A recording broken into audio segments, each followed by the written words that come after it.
warahmatullahi wabarakatuh. Halo CSNDU, perkenalkan nama saya Reisha Mutiara Darmawan. Hari ini kita akan berbincang-bincang mengenai pemilihan ketua OSIS periode 2023-2024. Nah, di samping saya ini ada tamu spesial loh. Boleh dong kamu kasih tahu. Hai, perkenalkan nama saya Keisha Putri Fakhira. Saya dari kelas 74. Di sini saya sebagai kandidat calon ketua OSIS periode 2023-2024, calon nomor 1. Halo Keisha, gimana nih kabar kamu? Alhamdulillah kabar saya baik. Keisha sendiri di luar dari sekolah punya kesibukan nggak? Atau kamu ikut eskul atau apapun gitu? Di SMPN 2 Cikarang Selatan ini saya mengikuti kegiatan eskul seni. Lalu di kegiatan di luar sekolah ya saya mengikuti kegiatan seperti ngaji atau kadang ada kegiatan di perumahan-perumahan, itu akan saya ikuti. Oke. Nah, kamu kan kepilih nih jadi calon ketua OSIS nih. Menurut kamu rasanya gimana sih waktu kamu kepilih jadi calon ketua OSIS? Saya itu senang, tetapi di sisi lain saya juga kayak gugup gitu. Kenapa tuh kok bisa gugup? Karena saya baru pertama kali. Oh iya, bener-bener. Kamu pernah punya pengalaman ikut organisasi nggak sih sebelum ini? Saya di SD pernah menjadi ketua kelas, lalu sekarang juga saya sebagai ketua kelas di kelas 74. Kan kamu kepilih nih jadi calon kandidat ketua OSIS. Nah, kamu pasti udah nyiapin dong visi misinya. Boleh dong kamu jabarin ke teman-teman CSNDU visi misi kamu apa sebagai calon ketua OSIS? Visi saya sebagai ketua OSIS adalah bersama OSIS periode 2023-2024 menjadikan siswa-siswi SMPN 2 Cikarang Selatan menjadi pelajar yang unggul serta dapat mewujudkan sekolah yang berwibawa, ramah anak dan ramah lingkungan. Misi saya sebagai ketua OSIS yang pertama itu mengoptimalkan kinerja OSIS. Yang kedua, merealisasikan event yang dapat membuat nama baik sekolah itu dikenal lebih ke dalam lingkup yang lebih luas. Yang kedua, meningkatkan SDM siswa-siswi pelajar N2 di lingkungan sekolah, lalu menjalani komunikasi yang baik antara guru dan siswa. Oke. Nah, dari visi misi kamu ini nih, menurut pendapat kamu sendiri tuh bisa nggak berjalan atau dilaksanakan dengan baik? Salah satu caranya apa gitu? Tentunya bisa berjalan dengan baik, tetapi itu tidak bisa selalu bergantung dengan saya. Itu juga bergantung kepada anggota OSIS yang akan ada di periode sekarang. Jadi misalkan saya tidak bisa bekerja sendiri, saya harus ada bantuan dari anggota OSIS lain.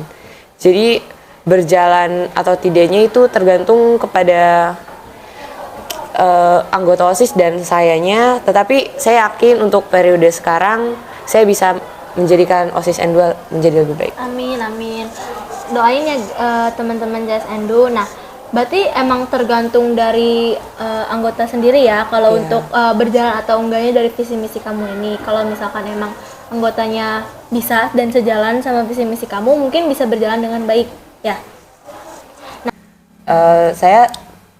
Saya tertarik dengan OSIS itu karena ada waktu itu ke OSIS siapa ya namanya, saya lupa. Dia cara penyampaiannya itu mudah dimengerti dan public speaking itu sangat bagus. Jadi itu mendorong saya untuk kayak ya mencoba berorganisasi. Nah, kan menurut pandangan kamu sendiri tuh ibaratnya positif lah ya untuk OSIS ini. Kan untuk pandangan orang-orang kan pasti beda ya. Apalagi siswa di SMPN 2 ini kan banyak banget. Ada yang mungkin pandangan orang buat OSIS tuh nggak sebaik kamu gitu. Nah, kalau semisal solusinya nanti kalau kamu jadi ketua OSIS tuh, pandangan itu supaya meminimalisir pandangan kayak gitu tuh gimana solusinya? Caranya gimana? Solusinya itu untuk orang yang menilai OSIS seperti itu, menurut saya dia harus dekat dulu dengan salah satu anggota OSIS, karena jika kita sudah dekat pasti anggota OSIS tersebut akan menceritakan ada apa sih di OSIS itu dan gimana cara menangani masalah di OSIS tersebut. Pasti akan ada banyak hambatan yang akan terjadi. Jadi yang mendengarkan juga mungkin akan mewajarkannya ya. Kalau misalnya ada kinerja yang kurang atau gimana, dia pasti akan mewajar. Nah, kalau pendapat kamu pribadi sebagai calon ketua OSIS nih, jadi anggota OSIS tuh harus gimana? Menurut saya menjadi anggota OSIS itu yang pertama harus memiliki tanggung jawab yang besar.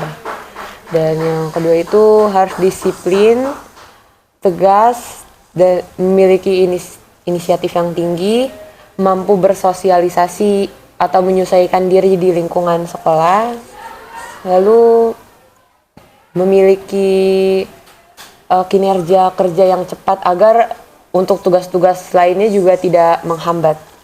Berarti salah satu kunci jadi anggota OSIS itu harus tanggung jawab. Ya. Nah, untuk anggota OSIS kan harus tanggung jawab nih. Mungkin apalagi nanti kalau kamu jadi ketua OSIS, anggotanya nggak cuma 10 orang ya, bahkan bisa lebih banyak gitu. Tiap orang pasti kinerjanya bakal beda-beda dan pendapat mereka juga beda-beda.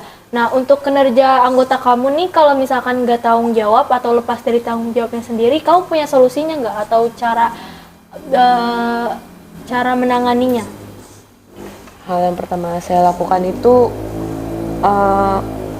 memanggil semua anggota OSIS dan berkumpul di satu ruangan, lalu saya akan mengevaluasi mereka tentang gimana sih kinerja mereka selama ini, apa kekurangannya dan apa yang harus diperbaiki.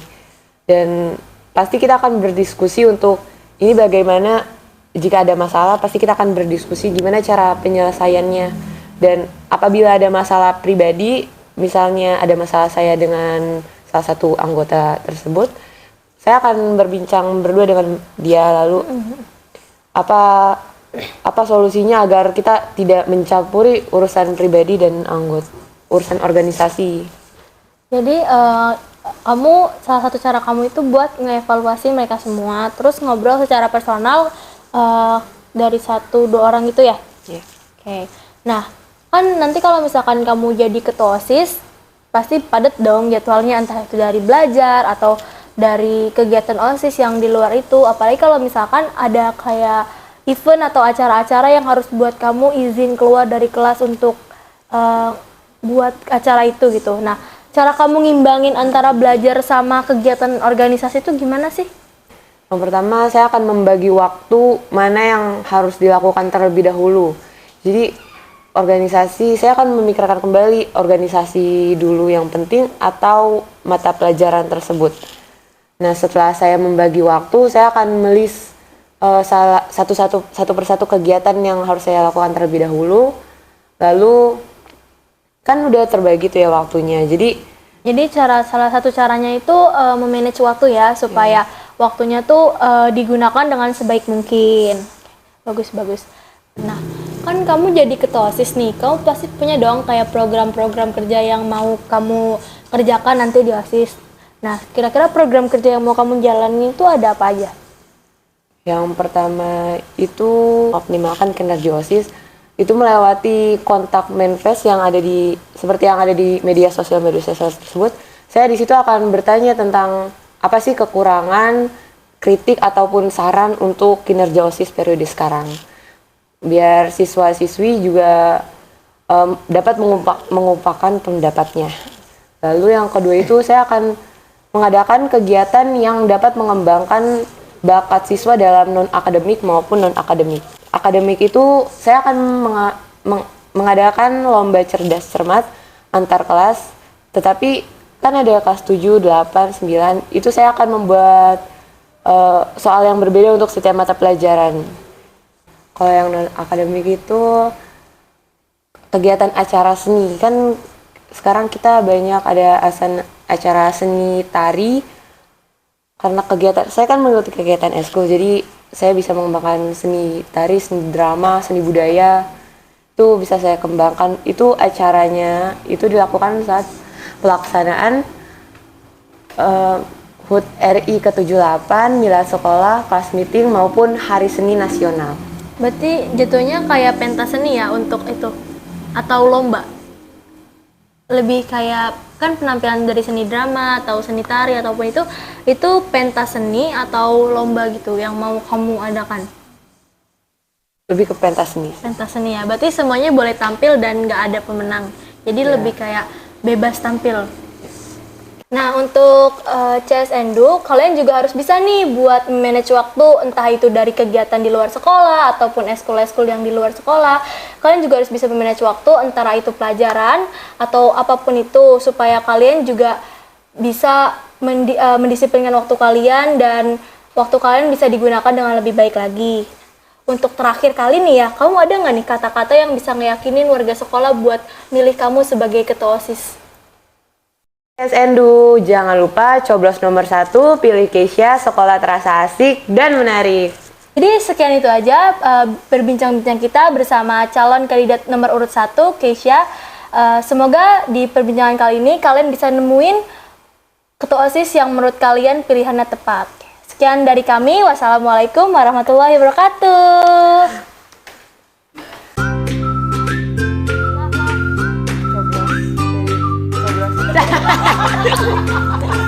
Apa perlu CSNDU, jangan lupa coblos nomor 1, pilih Keisha, sekolah terasa